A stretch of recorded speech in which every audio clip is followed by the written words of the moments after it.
During the COVID-19 pandemic, we conducted two surveys to explore the effect of outbreak on attitudes toward sharing rides.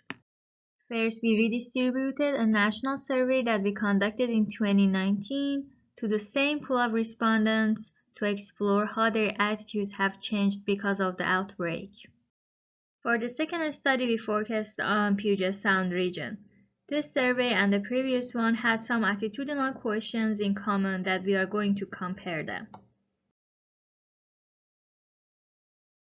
Looking at the national survey results, we found that during the pandemic, individuals expressed less willingness to share rides to save money compared to before the pandemic.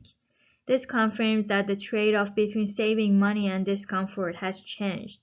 Comparing national and PSR survey, we can see that Puget Sound region residents express a stronger disagreement with this statement compared to the national sample.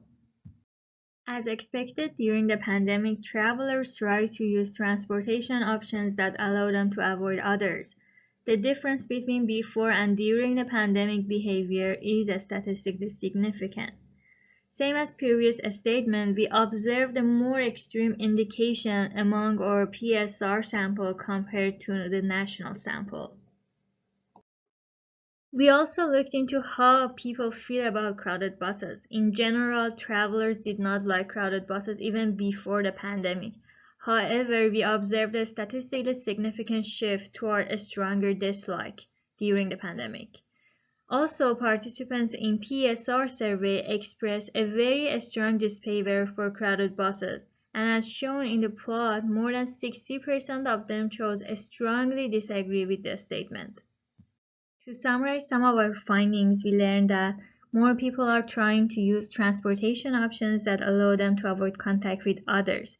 This might mean that now is a good opportunity to focus a bit more on active modes. Also, we learned that the trade-off between discomfort and saving money has changed. Travelers are now less willing to put that discomfort aside in order to save money.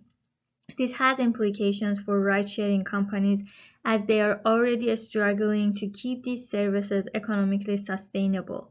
Maybe we need to look into incentives other than monetary incentives that are more focused on comfort and safety. We also learned that more people than before are not okay with crowded buses, especially older individuals who are more at risk during this pandemic. Also, as individuals age, they become more dependent on other modes than driving. Therefore, this is something that transit planners need to consider moving forward. For questions and feedback, please contact us. Thank you.